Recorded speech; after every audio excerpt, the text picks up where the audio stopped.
When we say Brixton to the world, just know it's not a slogan. It's the pride of our movement, and it stretches further from being locally known. Because Poetic Unity is not an organisation. It's an uprising disguised as an art form. A black-led charity mapping freedom, equity and empowerment through poetry, voices and resonance led by the next generation. But this is a generation that refuses to be next. Over here, we use joy as a jumpstart, connection as our current, empowerment as our electricity. We right to keep the lights on in a world known to dim our shine. We fight and rhyme and use rhythm to reclaim every narrative until our brilliance becomes advertised. We use rhyme as resistance and use our lines as resilience. We matured into a movement that holds young voices as its affiliates. 10 years, 2,000 programs, 50,000 attendees. We went from Brixton to Cardiff to Los Angeles, spanning 15 countries globally known.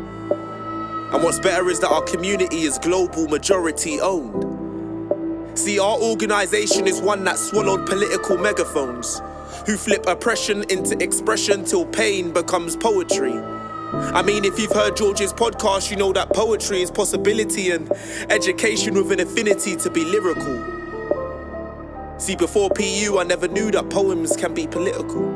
And open mics can be parliament, and stanzas can be campaigns delivered with a black cadence for a black future, a black blueprint, black leaders, all black like New Zealand. We represent the ones defeated, the ones broken, voiceless, the ones over-policed, the ones outspoken. That's why we tell the man them let's talk, to bring it out in the open, where men can ask questions and we tell them that they're chosen and that the poetry and the rhymes are nothing but a bonus.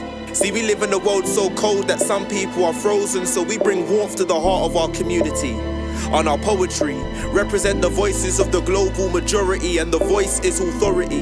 Where people can be themselves and that never needs an apology, where we teach what we've lived and stand where we felt, where we can give what is needed and stand tall in mental health. See, Poetic Unity isn't just a poetry community, but believe our community connects like poetry. And for the next 10 years, we will not wait for equity or recognition or understanding. We won't wait for our stories to be told.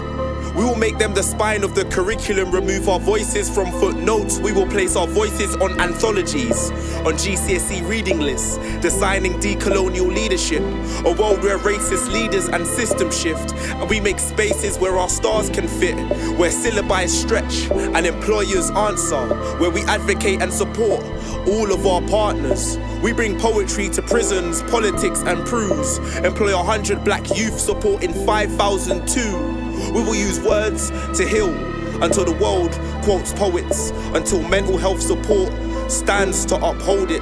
Because young people shouldn't need courage just to ask for care. And we've seen the consequences of our services when they just aren't there. We're a decade deep, but a universe ahead. This poem is Poetic Unity's future, speaking in present tense.